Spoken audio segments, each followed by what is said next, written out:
तेरी मेरी कहानियाँ से सभी अपडेट पाने के लिए बेल आइकन दबाएं। आज की कहानी है वो कौन थी।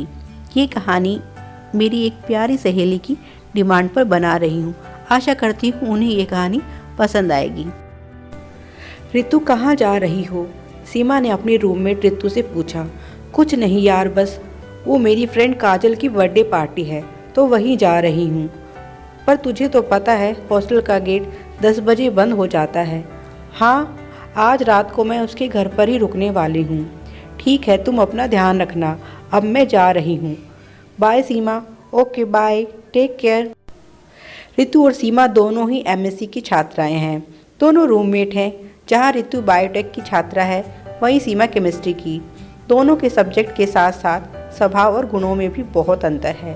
रितु खुलकर ज़िंदगी जीने वाली हंसमुख लड़की है, जबकि सीमा अपने में ही रहने वाली एक अंतर्मुखी लड़की है।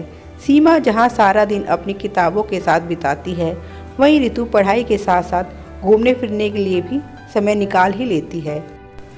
रितु तो पार्टी में चली गई और सीमा अपनी पढ़ाई में व्यस्त हो गई। रात को सीमा के पास फ़ोन आया। उसे पता चला उसकी मम्मी की तबीयत बहुत ख़राब हो गई, इसलिए सुबह जल्दी ही सीमा अपने घर के लिए निकल गई। तब तक रितु नहीं लौटी थी। सीमा 3 दिन के बाद हॉस्टल वापस आती है, पर वह देखती है कि कमरे में रितु नहीं है। वह सोचती है कि शायद अपनी क्लास में गई होगी। रात को भी बहुत देर हो जाती है, पर रितु अभी तक कमरे पर नहीं आई है। सीमा उसे फ़ोन करती है, यह जानने के लिए कि वह कहाँ है और कब तक आ रही है। तभी दरवाजे पर दस्तक होती है। सीमा दरवाज़ा खोलती है तो सामने रितु खड़ी है। सीमा रितु को देखकर बहुत खुश होती है और उससे माफ़ी मांगती है बिना बताए जाने के लिए। सीमा कहती है, मम्मी की तबीयत कुछ ज़्यादा ही ख़राब हो गई थी, इसलिए मुझे अचानक से जाना पड़ा। तू बता, तेरी पार्टी कैसी रही? रितु बस इतना ही कहती है, पार्टी अच्छी थी। सीमा को लगता है शायद रितु की तबीयत कुछ ठीक नहीं है, क्योंकि रितु तो हमेशा बहुत बातें करने वाली लड़की है। अगर आप उससे एक बार पूछोगे तो 1000 बातें तो खुद ही बता देती है। पर आज उसका इतना संक्षिप्त उत्तर सुनकर सीमा को लगा जैसे वह ठीक नहीं है। रितु चुपचाप जाकर अपने बेड पर लेट जाती है। सीमा भी ये सोचकर कि शायद उसकी तबीयत ठीक नहीं है, ज़्यादा सवाल जवाब नहीं करती और चुपचाप लाइट बंद करके सो जाती है। वह नहीं चाहती कि उसके कारण रितु को कोई परेशानी हो। सुबह जब वह उठती है तो देखती है रितु अपने बेड पर नहीं है। सीमा ने सोचा शायद वह बाथरूम में गई होगी और सीमा भी उठकर बाथरूम की तरफ चल देती है। सुबह के समय सभी हड़बड़ी में रहते हैं, सबको जल्दी रहती है और डिपार्टमेंट जाना होता है। सुबह क्लास 9 बजे शुरू हो जाती है।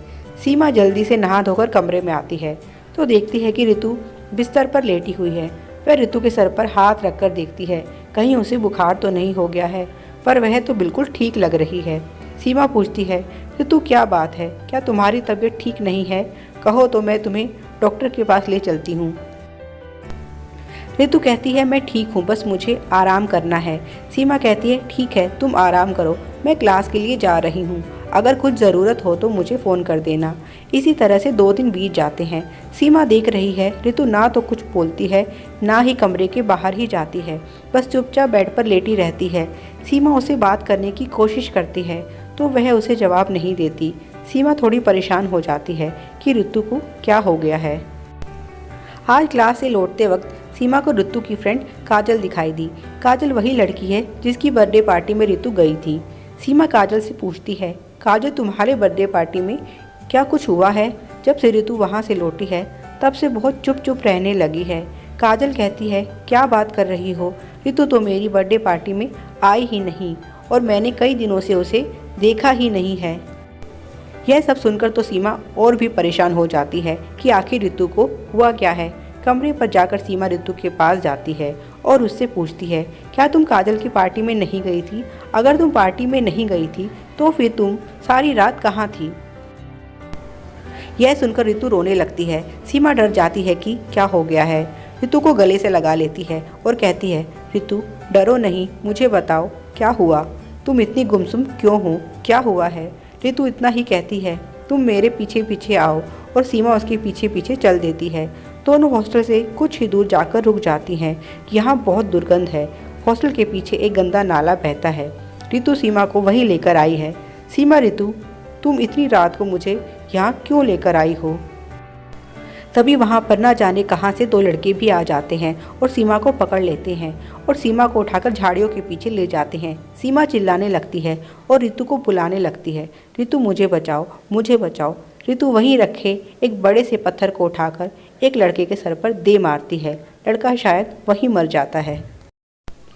यह सब देखकर दूसरा लड़का घबरा कर भागने लगता है, पर ऋतु उसे पकड़कर ऐसे उछाल देती है जैसे कि वह कोई कागज़ का टुकड़ा हो और उसी पत्थर से उस लड़के के सर पर भी वार करती है।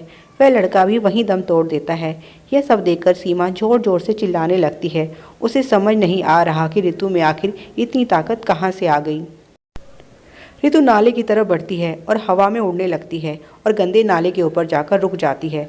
उसकी आंखों में आंसू हैं और वह इशारा करती है गंदे नाले की तरफ और पता नहीं कहाँ गायब हो जाती है। सीमा यह सब देखकर बेहोश हो जाती है। अगली सुबह एक राहगीर सीमा को जब वहाँ गिरा हुआ देखता है तो वह पुलिस को सूचना देता है। पुलिस आती है और सीमा से पूछताछ करती है। सीमा रात की घटना के बारे में सब कुछ सच सच बता देती है, पर पुलिस को यकीन नहीं होता। पुलिस सीमा की बताई जगह पर गंदे नाले में छानबीन करती है तो वहां से उन्हें एक लड़की का शव बरामद होता है। शव पर किसी तरह का कोई कपड़ा नहीं है। जब उस लड़की की शक्ल सीमा देखती है तो हैरान रह जाती है। यह कोई और नहीं, ऋतु है। सीमा फूट फूट कर रोने लगती है और उसे सब समझ आ जाता है कि आखिर उसकी सहेली के साथ क्या हुआ। सीमा को यकीन नहीं हो रहा कि वह 3 दिन तक जिसके साथ रही वह ऋतु नहीं बल्कि उसकी आत्मा थी। ऋतु उस दिन पार्टी में जाने के लिए निकली तो थी, पर उसने सोचा क्यों ना छोटा रास्ता लिया जाए और वह गंदे नाले के रास्ते से चल पड़ी और यहाँ उसकी मुलाकात 2 लड़कों से हुई जिन्होंने उसके साथ बलात्कार किया और फिर उसे मारकर गंदे नाले में फेंक दिया। Please like, share and subscribe. Thanks for watching.